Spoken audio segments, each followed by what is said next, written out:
Ooh, y'all, we got another dynamic and beautiful Black businesswoman for you today. I am thrilled to welcome DeAnna Green, a powerhouse entrepreneur and the visionary behind Nydan Group. DeAnna's journey is one of resilience, innovation, and unapologetic leadership. From revolutionizing real estate during the pandemic to creating tools that empower entrepreneurs, DeAnna has made a name for herself as a thought leader and a mentor. Join us as we uncover her inspiring story, her vision for leaving a family legacy, and her advice for aspiring entrepreneurs. Hello, DeAnna. Hello, Cammy. How are you doing today? I'm amazing. It is a beautiful, even though it's a little overcast here in Houston and we're coming out of some bad weather and everything, my spirits are high. I've got an amazing day planned, and this is just the kickoff to it. So thank you for having me. Oh, thank you for being here. Thank you for deciding to share your story on the Dear Black Woman platform. Let's jump right into it. Okay. Your business journey is rooted in leaving a family legacy. How do you incorporate this principle into the daily operations of the Nydan Group? Well, the great thing is our middle son is actually in the business. So when thinking about trying to create a legacy, we were also trying to think about businesses and services and products that all of our children would get involved with. Now, our hope was all three would be involved in some kind of form or fashion, right? But we got at least one. He's our lounge manager at our brick and mortar. We do keep our kids completely involved in the business in the sense of what's our short-term and our long-term goals. If we decide that this is not a business that they want to take over when their father and I transition, then we at least wanted them to understand how we're positioning it to possibly be sold, what the value of the business would be, and then also making sure that we keep them in the loop with like our trust fund, our trust accounts. They know exactly what money will be going in, how that money will be allocated. We're just trying to do things differently. Myself personally, I didn't come from any type of wealth. I was raised by a single mother that was working 2 to 3 jobs at a time. I was the oldest, so I'm the latchkey kid. So there's a lot of responsibility on me in the beginning, which set the tone for this wasn't the life that I wanted for my children. Mhm. I needed them to understand also that there are so many other avenues that you can go. Because when I came up, it was what? Schooling, college, hopefully you get a good job and just stay there for 20, 30 years, right? And that wasn't going to be my legacy. And so that's what I'm proud of is my husband are doing a really great job of showing our kids several different avenues with entrepreneurship. And we're encouraging them, try things. Like, even if it doesn't succeed the first time, just keep trying. So that's also, I think a lot of times people think generational wealth or leaving a legacy is always monetary. And it's not. A big part of it is changing mindsets. Yes. Now, it's funny you say that because you mentioned that your journey began with a corporate wake up call. How Mm. did that moment at the GM retreat shift your mindset from employee to entrepreneur? Where I'm sitting in, it was they were doing kind of like a gala awards thing, and we're sitting there, and the CEO or the actual owner of the company, he was doing a highlight reel. He's talking about showing us his journey of how he started the business and where it's grown over the past. At that time, I think he had been in business maybe 10 to 15 years. And then he ended with all of these highlights of these amazing vacation spots that he had taken his children and his family on. And he showed his main house and his secondary house. And, all of these people are clapping and rah-rah. And I was over there like, so this is what my hard work, my sacrifice, my plan for, yes. like, I took it personal. I don't know what they were seeing, but what I saw was, you mean the last time I had to wait 6 months to take a vacation, and even on my vacation, I still had to have my laptop glued to me. Yes. I had to have my cell phone. I was still on duty, even while I should have been able to spend time with my family. Like, I didn't have those types of highlight reels that I could go back to from the last vacation I had. And I said, Lord, this cannot be it. You cannot tell me that you've given me these types of gifts and skill sets, and the rest of my life I'm supposed to apply it to somebody else's dream, because I'm a big dreamer. I, Yes. I know how to go and get it out the mud. And Yes. no, Lord, this can't be it. And then even sitting there, I still, fear will creep in, right? Because Mhm. systematically, corporate America has made us think that there is job security. You just keep showing up every day, you keep smiling, you keep giving them 60 to 80 hours a week, you never complain. You know what I'm saying? You're just a good little employee and everything's going to be great. And then the very next day, while I was there, was also time for my annual review. Now, at this point, I'd been with the company for 2 years. So I was already, they had went from, I had one market to, by that time, I now had 3 additional markets. I had a ton more of employees and responsibilities, and I was crushing the numbers. And I go in and I'm just like, yeah, I know I'm about to get this 5 to 10% raise. And the owner sits across from me. And this is what was even more crazy. And this is how I felt like it was another like kick in the gut being a Black woman in corporate America, because I had 2 other supervisors above me before getting to the owner. So most GMs had their review done by either the regional manager or the actual president of the company. So I'm Mhm. sitting across from the owner. And I'm sitting there and he starts telling me all about my accolades, and you crushed all of these numbers, you've done this, you've done that. But then he tells me that my raise is only 2%, which was Mhm. just average. And I'm like, wait a minute, you just built me up to let me know I'm not average, but you're giving me average pay increase. And he looked across the room to me and he said to me, well, I feel like you're always operating on an island by yourself. You don't call me nowhere near as much as the other GMs call me. And Cammy, let me tell you, I still That means you're capable, right? right. So I literally had to put my hands under my legs, because at this point I was shaking so bad. Yeah. I want him to be able to visually see the impact of what he was saying to me. And I didn't want to shed a tear, because inside I was ready. I was so angry, but I was also Yeah. hurt. And so I'm listening to him tell me. And so when he's done, I said, I'm so confused right now. I'm confused by the fact that you hired me for my skill set. You Mhm. everything I told you during my interview I could do. I have shown up and I have showed out. And you're telling me that the reason why I'm not getting a raise that is rightfully mine is because I don't call you enough. Mhm.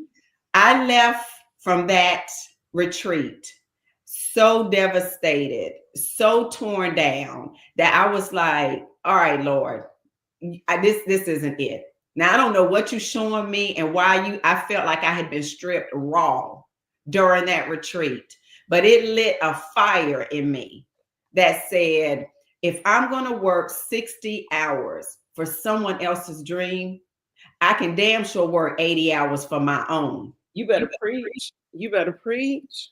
Now, let me say this. Let me ask you this. Many entrepreneurs fear failure. Yet your first business closing was a turning point for you. How did you redefine failure as an entrepreneur?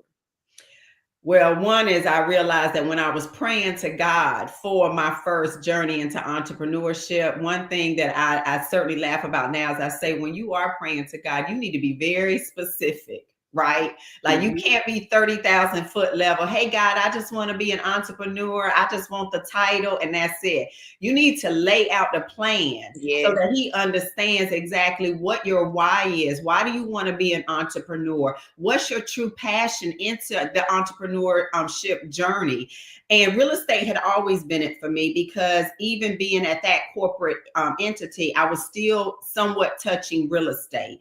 And so having all of that experience, I knew that's where my passion was. Mhm. I got into it, and I tell this story and I can tell it now in all truthfulness. A lot of my first journey in entrepreneurship, I operated in a space of vainness and pride. Mm. And a lot of times we're scared to admit that. Yes. When I came out of corporate America, all I wanted to do was to show the world that I held a CEO title, that I had a president title. That was vainness. Mm-hmm. I didn't even think and know what all was going to really come along with that responsibility and building a brand new business. But the fact that I could put those 3 little letters behind my name was almost like I felt like I made it. Yeah. So that was one of my first downfalls into it, is I focused more on the title versus my why and what my purpose was and what were the lessons I was going to possibly learn along the way in that journey. The second part of it was pride. After being 18 months into that business and going through pure hell, I experienced sexual harassment for one of the main investors. I dealt with a lot of backstabbing from that investor when the other investors were now asking questions and didn't understand that why he was keeping me at bay. But I was the person that had built the business, named the business. I had birthed this business. All they had done was inject some money into it, but I was the face of it. And then I was 45 days into it, and he brought his wife. The main investor decided that, oh, I want my wife to now come work. And this was a woman that had been a stay-at-home mom for 10 years. She had no desire. And that was the other thing. She would readily tell us she had no desire to be in corporate America. She had married her husband because her goal was to be a smart stay-at-home mom. Those were her words. But he would, we would be in staff meetings and he would completely degrade her, which as another woman, I don't care what your color is. My heart would go out to her because of the way he would treat her in staff meetings. But then he'd turn around and look at me and my staff and would say, oh, but you all better respect her because she's 51% owner in the business. I endured 18 months because my pride would not let me give up that business. Because all I kept feeling was, I'm not a quitter. This is my baby. I birthed it. I'll give it up when I want to. And God literally had to make that experience so uncomfortable that he literally had to pick me up himself and move me out of it. Okay. And when I look back on it, what I realized was, and because I went through a moment, I was like, Lord, maybe this is not for me. Maybe I just need to go back and work for corporate America, right?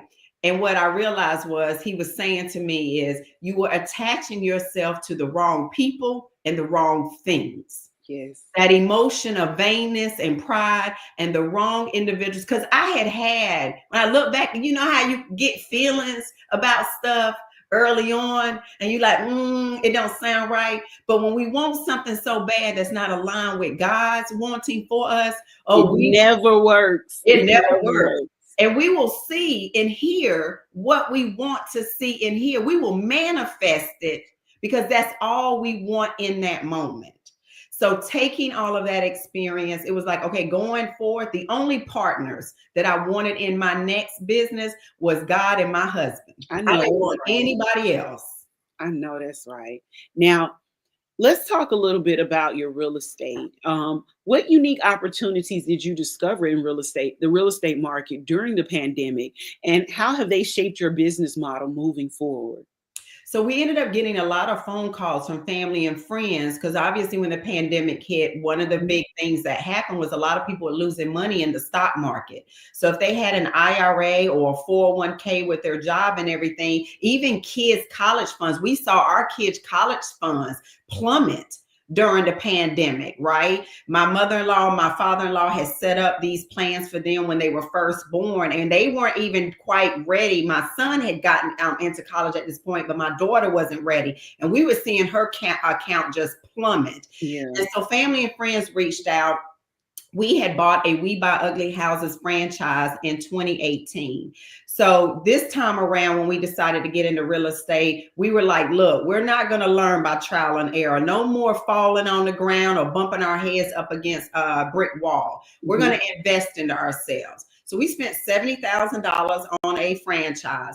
We learned the true and the current way on how to do real estate. So we learned how to wholesale first. We did that about a year and a half into the business. And then we transitioned to fix and flips. So this all happened during the pandemic. So we went to just our family and friends, people that knew us. could trust us with their money. They weren't going to be waking me up in the middle of the night, right? Asking for their mattress money, right? Because I said it, don't give me your money that's under the mattress, because I got to be able to sleep at night. And so we used a line of credit that we had with a lender. And we, as a real estate agent at that time, I wasn't a broker. I would go out and I could find the properties using our We Buy Ugly Houses franchise. So these was properties that was off market. I was able to negotiate them for a even lower rate. We started building up our contractor division. So we started having different contractors now come in and say, okay, be on our team. This will help keep the renovation costs down. We created a JV model. So in that joint venture, we would go to our family and friends and say, okay, hey, you got a minimum investment of $25,000. We would only allow at minimum 2 to 3 investors in a deal. Okay. That way the pie, stayed, there was enough for everybody to be able to get, a good little return. And so we would use our line of credit to purchase the property. Our team would do the renovations. They had Claude and I on the ground, so they got weekly inspection reports. And then on the flip side, once the property was completely renovated, as the agent, I then was watching the market. I put it on the market. We sold it. And for about 2.5 years after the pandemic, we did very well where we were able to wash, rinse, and repeat our investors' money, sometimes 2 to 3 times in a year, and we were paying out returns anywhere from 10 to 25%, which that's unheard of. You're not going to get that at any type of bank, stock market, anything like that. So we took, and that's one of the things that we say, Cammie, about real estate. I will always stand 10 toes down that real estate is the best wealth vehicle out there. You just need to know what side of the scales to be on, depending on what's happening in the real estate market. So we took a tragic situation and triumphed in it very well. Love that. Now, how does the Nydan Group ensure it provides culturally sensitive and inclusive opportunities, especially for communities often excluded from real estate and entrepreneurship? Well, 2 things that we recently did. So in 2022, we created a digital business card app called KnocKnoc. What we noticed was that as serial entrepreneurs, if I went to an event and someone said, hey, who are you? What do you do? As you've read my bio, right? Like we do a plethora of things. So it can almost sound like diarrhea of the mouth, right? When I'm trying to get everything out and I don't leave anything. And I was like, wait a minute. In that moment, you could possibly lose someone, right? So I said, okay, well, we need something for entrepreneurs that can multi-brand themselves, and particularly our people, because we are so multifaceted, right? So KnocKnoc was created, and it's a digital business card on steroids where you can create multiple digital business cards. So I have one specific to real estate, one specific to our brick and mortar, one that talks about my coaching and mentoring, one that's about my women's platform. So you can do that. But the other plus about KnocKnoc is it allows you to also sell your product and services straight from your digital business card. Okay. So like for you, Cammie, with Dear Black Woman Media, right? You would have multiple cards. And let's say our interview, if you wanted to add on your digital business card a clip from our interview, everybody that's connected to you in your KnocKnoc system would automatically get the notification. Well, we're going to have to talk about how we can partner with KnocKnoc and get KnocKnoc out there to these Black business women that we're dealing with. Okay. Because that's what I'm sitting over here doing. I'm taking notes. Yes. And then our brick and mortar, the Biz Lounge, to add on to the question that you had, we also saw that there was a shortage of locations here and around the Houston area that catered to us, that provided business resources, the right contacts to help you, whether you were planning to start, scale, or possibly sell your business. So the Biz Lounge is our community hub where it allows those individuals to come in and collaborate, innovate, thrive. We've got mailbox services, so you legitimize your business. It's a co-working space. Oh yeah, it's co-working, private offices. We have a conference room. We have a cafe. We have a podcast studio, a photography area. We have a whole event side. So we hold, like last night, I hosted our second Home Pathway to Home Buyer seminar. So it's our way of giving back to, as far as the Nydan Group is, how do we really help our businesses get out there to the masses? Because we understand starting businesses are extremely expensive.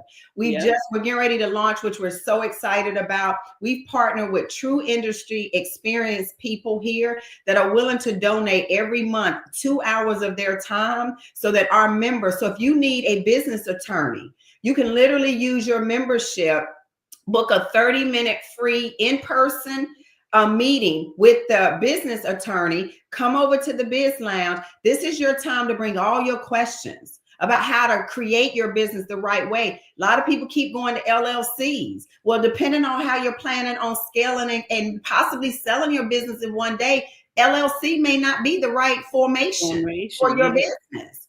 But how do we know that? Because unless we're out here doing research, and most attorneys will charge you an hourly fee to have that consultation. We've got an in-house HR and employee relations person. You can book 30 minutes with her to sit down and say, is it time for me to hire an employee, or do I need to continue with 1099s, and understanding the difference, even from a tax situation. So all of these individuals are now coming in-house with the Biz Lounge to say, we want to make sure that our culture and our people, we're also protecting our businesses. Like, and understanding, here's the other thing. I see so many people when I'm coaching them and when I start asking questions about, okay, where are you in your business? Why are you doing this business? A lot of people, I even have to say to them right now, honey, you're not running a business. You're running a hobby. Yep. This hobby is going to get very expensive unless you set it up and you perform in it the right way. But to keep calling yourself a business owner right now, you're not. And let me tell you why. And so just having those people involved to give them that free information, that free education that's not readily out here for us. I know it. Now, I know you also emphasize financial literacy through your wealth mastery program. What are some of the biggest financial mistakes that you see new entrepreneurs make? And what advice would you give them to avoid those mistakes? Well, from the very beginning, I think a lot of times when I say they operate in, well, I don't know if this is a business yet, so let me start, I'll do this, that commingling of funds. Yes. That's the very first thing, right? You cannot commingle your funds. You've got to be able to figure out if this is something you're going to do. The very first thing after you solidify a business name and it's registered with the Secretary of State, open up a business account, okay? The next thing is you don't necessarily need a CPA. Those are very expensive in the very beginning, but you might need a tax strategist. Find you a tax strategist that from the very onset of you planning to get this business off the ground, you understand all the tax benefits that could possibly come along with your business and how you set yourself up to be able to maybe take those deductions, right? But the other great thing about a tax strategist, not a tax advisor, not the person that does your taxes, but your tax strategist can now say, okay, this is, if you grow this type of business based on industry standard, you might fall into this type of income bracket. So here are some things we might need to do early on. Like if you work from home and you're actually owning your home, you might want to rent out an office space in your home back to your business so that you can early on take some tax deductions. So I would say that. The other thing I really talk about is passion. Like if at the end of the day, one of my girlfriends says this, and I stand on it. If your why doesn't make you cry, it's not your why. Yes. If it's not waking you up, when I tell you God wakes me up consistently in the middle of the night, and it be idea after idea after idea, and I'll be like, Lord, just let me have a couple more hours of sleep. I promise you tomorrow morning we can talk about this. We talked about that. Yes, yes. So when I talk to new entrepreneurs and we do this one-on-one, I'm looking for body language. Like, I'm like, you can't tell me that you want to now all of a sudden sell candles because you saw one of your girlfriend and she seemed to be killing it on social media when candles ain't your passion. Like that, none of that makes any sense to me. No, you just want to do it for the finance. So the wealth side of it is also understanding what I have known and being in real estate 25 years, the ebbs and flows that have come in my real estate journey.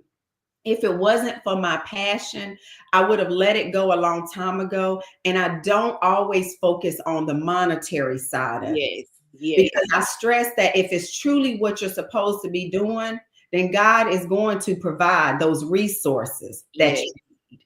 I have a saying, and I got it from another young lady that I've worked with. It's impact over income. I want to make sure that my impact is there more so than the income. And yes, I do. Like, I want to make money. I absolutely want to have income, but I more so want to have an impact on people with what I do.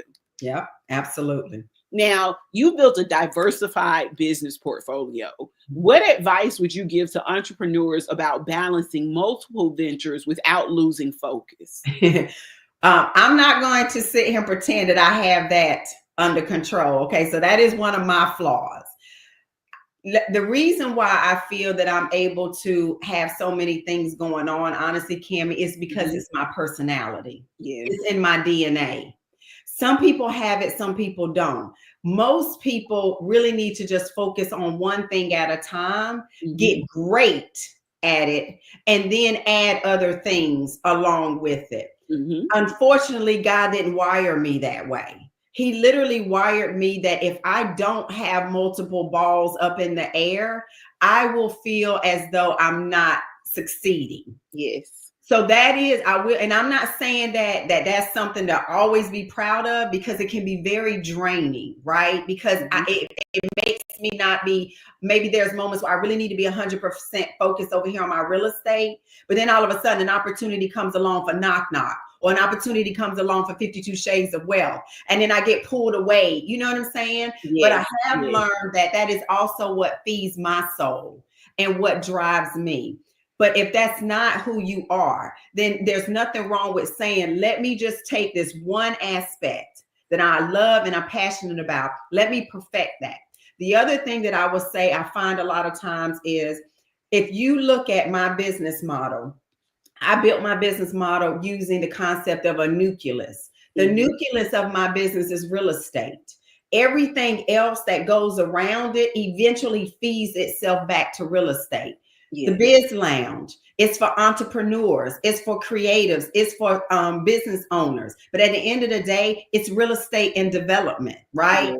52 Shades of Wealth is the same thing. All that comes back to wealth building, because I still will always say real estate is where you need to be building wealth. You see, KnocKnoc. So when I'm talking to a lot of entrepreneurs and they're saying, oh, but DeAnna, you're able to do it. I want to do this. I met with one girl and she says, one of hers is podcasting. Oh, I want to be able to, talk about, help women in the Latina community and everything. Great. But then she also says, oh, but I'm also a notary. I'm also a notary. I said, okay. Then she said, oh, but I also like doing makeup too. I said, hold up. You all over the place. Honey, you all over the place. So even if you go up and introduce yourself to somebody, I know me. The first thing I'm be trying to figure out is, well, how in the world did you go from here to here to here to here? It doesn't make sense. It doesn't make sense. So I say, I'm not telling you that you can't do several things, but make it make sense. And at the end of the day, at least make it feed back to what the nucleus is, because if nothing else, the pandemic showed us the world can shut down. And if you only got one thing going on, at least know that it's going to be the thing that you will work your butt to do, right? And I will when it comes to real estate. I can put KnocKnoc down. I can put 52 Shades of Wealth down, but I can't put real estate down. Listen, I'm learning that I can't put Black women down. There you go. You know your passion. So now, Being a Black woman in business comes with Mm. unique challenges. What are some specific barriers you faced in leadership, and how have you successfully navigated them? Well, I would say so. Corporate America, I experienced it a lot, right? Because a lot of times it was one of us in the room. And if it was two of us in the room, competition Yeah, always reared its ugly head. yeah, Now, in the unfortunately. entrepreneurship space, I feel a lot more blessed in the sense that I get to create a lot of the spaces, or I get to choose the spaces that I want to enter into, right? And because I'm also a woman that I always lead with collaboration over competition, Mhm. having my own women's platform, opening my network up to women, I stand on the belief that I can help another woman, even if her light is shining brighter than mine at that time, because I know at some point the spotlight's gonna be on me. Because I just have that aura. I know when I walk into a Yeah, room, the room shift. And that ain't yeah. to be conceited. That's just knowing Yes, that I know what God created, right? you And know who you are. Yeah. I'm not dimming that light at all.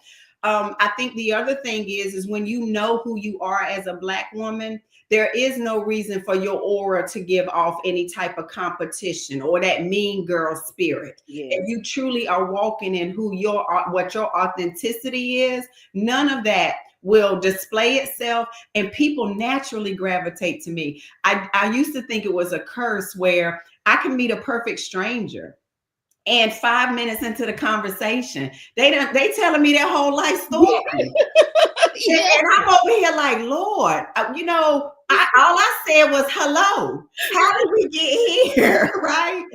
But I've learned to lean into that because that is actually one of my superpowers. Yep. I realize that with people in general are comfortable being in my space. They know it's safe, it's non-judgmental, and I get some of the best stories Yep. told to me right in Yes. those moments. Yes. Now, where I've experienced challenges being a Black woman is in my construction Mhm. industry, because that is a male dominated industry. So breaking into that and showing up looking the way I look, but having these men give me respect and understand that I might not pick up the hammer and do the work, but what I can tell you is, baby, I have done education. I can Yes. tell you the price per square foot when it comes to putting flooring down and painting, and what an HVAC system should cost in a certain square footage. Why? Yes. Because I've educated myself. So when I walk in, you don't get this DeAnna on the construction site. The hair is in a top bun. I'm in camos. I'm in the work shirt. Ain't no makeup on, because I'm letting you know I'm standing on business. I love it. So I think again, it also comes down to also women have knowing our voices Yeah. and leaning into our voices. Don't be shy and timid.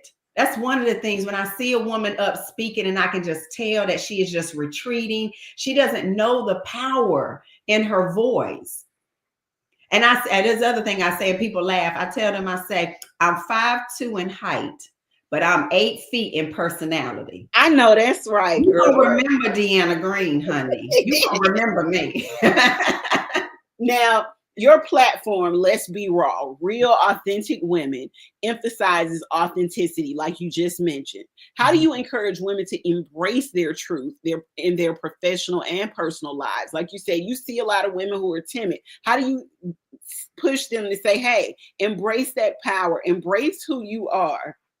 Well, I think the first thing is with the platform and the rebirth of it, I realized that even I was doing this. When Mhm. I would first meet someone, the first thing I would lean into is what I do and not who I am. And I think a lot of us women have lost sight of who we are, what really makes us tick. Because naturally, when we show up, we want to talk about all of our accolades. We want to talk about our businesses. We want to talk about our titles. We want to talk about all those things that at the end of the day are meaningless. Who are you? Who is Cammie Red, right? Like your story is way more profound in who you are than what you do. Mhm. It Because of is. what you do is the icing on the cake, right? The other thing I'm learning, even within myself, is I'm saying, DeAnna, what's the worst that could happen if I just truly show up in my rawness and my realness? Maybe I'll disrupt a room. Maybe I'll disrupt a spirit that's not supposed to be near me. And they get so scared. It's like, oh Lord, she is too much. I can't Mm-hmm. handle her. Let me retreat. That's that God side of him making sure that he don't, that discernment, don't bring that Yes. around here. Yes. What's Yes. the worst that could happen if you just sat down and told your story? And I learned this from an experience that I had with my mother. So I encourage this. I want to make sure that women around the world hear this. If you are blessed and lucky enough that your mother is still alive, and you have been asking yourself, well, why do I do certain things? Or why do I react a certain way? Or what makes me tick? Or why, if there's still questions that you have about what you felt your mother didn't do or should have done or could have done, right? I encourage you. I took my mother to dinner many, many years ago because I was like, I've got these, not resentment, but I've got these emotions that I still had not let go of. And I Mm-hmm. couldn't understand why. And so I took her to dinner. I sat her down. I said, Mom, I said, I need to know your story because your story is my story. My story is going to be my daughter's story. And that's how generational curses are actually broken. It's not Yes. always monetary, right? It's mindset, it's internal wounds, it's healing. You spoke about that. It's six decades, 600 years of trauma that's Yes. running through our veins. So Yes. I set her down. I said, Mom, this is a safe place. You're not here talking to me as your mother. I'm not here talking to you as your daughter. We are two women sitting across the table from each other. I need for you to just tell me, what was your journey like? Who are you? Why did you make decisions you made? If you got regrets, let's talk about it so we can walk away. But also, this is a space for me to be able to ask those tough questions. When I tell you how powerful that conversation was, all of those feelings that I had bottled up were released that night. And I realized, I said, I have no right to be my mother's judge and jury. I have no right to hang her on a cross You're because right. she truly shared all the trauma or just everything she had been through. I cried so hard that I was like, Lord, I don't know if I had been in the same situations as my mother, if I would have been able to survive. But I Yeah. know because of her survival and the DNA that runs through my veins, that's why it explains my work ethic. It explains my personality. It explains why you can't treat me any kind of way. You can't talk to me any kind of way.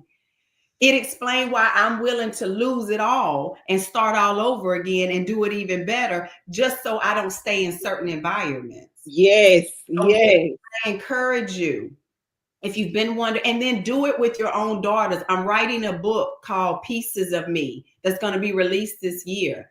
And I decided to write that book to my children because I needed for them to know their mother was not perfect.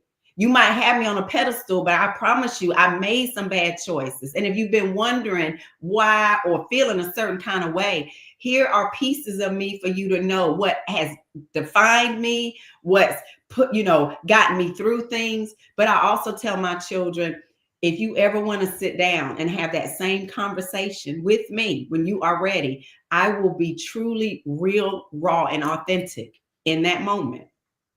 When does that book come out, DeAnna? So we're hoping for around my birthday, the 5th, on March 29th. We're trying Okay. to release it at that point. All right. Well, you're gonna have to come back and we're gonna have to have a whole discussion about the book too now, okay? Sounds good. All right. So this is my last question for you. If you could write a letter to your younger self at the start of your entrepreneurial journey, what would be the most important piece of advice that you'd include and why? Mm. I say this a lot, and it really is leaning into your superpower of your own uniqueness. Because when I was coming up, I'm biracial. So I went very early on going through identity crisis, Mhm. right? I didn't know, was I supposed to identify with black, white, especially at a very young age. And my mother didn't necessarily make a big deal about it, right? She didn't raise us that way. But when I got into middle school, I was faced with, black women and white women and looking at me like, all right, you need to pick a side. Yeah. And, in that moment, everything in me resonated with being a Black woman. I knew I didn't care how fair skinned I was. I knew my voice carried a certain level of power Yeah. and authority that was going to be seen the way Black women are seen. I Mhm. knew that again, everything about me, I was so prideful to be able to say that I am a Black woman. But I teetered. I would go into certain situations and I would dim my light. I wouldn't speak with this level of authority for fear of them labeling me the angry Black woman. Oh, you're this, you're too much, So I would really just kind of like dim and figure out, okay, well, this is how I play this room. This is how I show up for this meeting. So I would really encourage her to take and know that superpower at the very beginning would have probably got me through a lot of things, right? Yeah. A lot of moments in my life would have been completely different if I would have known that lesson early on and leaned into it. Yeah, listen, you and every last one of us, because we as Black women, we have been doing that forever. Ever. We We still do it. we still still do it. do it. Like we go into these rooms. That's where we got the code switching from, where we put on one face for one room, one face for another room, one face for another room, to the point that sometimes a lot of Black women don't even know who they are authentically. Say that. Yes. Yes. So, DeAnna, I am going to drop off the screen and I'm going to let you tell people where they can find you on social media, your website, and all of that. Okay. All righty. Hey, dear Black woman audience, DeAnna Green. You can follow me on Instagram at the dot DeAnna DeAnna .Green. You can also find me on Facebook using the same handle, on LinkedIn using the same handle, and my website is www.thedeannagreen.com. So go subscribe, check me out, because I've got a ton of things happening in 2025, and I would love to have you all along for the journey. I know I'm going to be along for the journey. You got some good things coming, Cammie, don't we? Yes. You guys, I have DeAnna's website going across the bottom of the screen. It's scrolling across, so go ahead and write that down so that you can get in contact with her as well. DeAnna, I just want to say thank you so much for allowing me to highlight you on this platform. And we're definitely going to have you back, because I told you we do author reviews and book reviews. So when the book drops, you got to come back so that we can talk about the book, okay? Okay, I appreciate that, Cammie. Thank you so much for today. Thank you. This has been a fabulous interview. I told you it was going to be good. Yes, you did. Yes, you did. You guys, thank you for joining us for highlighting another beautiful Black business owner. And thank you for tuning in to this incredible conversation with DeAnna Green of the Nydan Group. Her dedication to innovation, authenticity, and empowering others is paving the way for meaningful change in entrepreneurship and real estate. To stay up to date with her, join her journey, or to learn more about her programs, visit her website and follow her on social media. Until next time, let's continue to innovate, inspire, and leave our own legacies.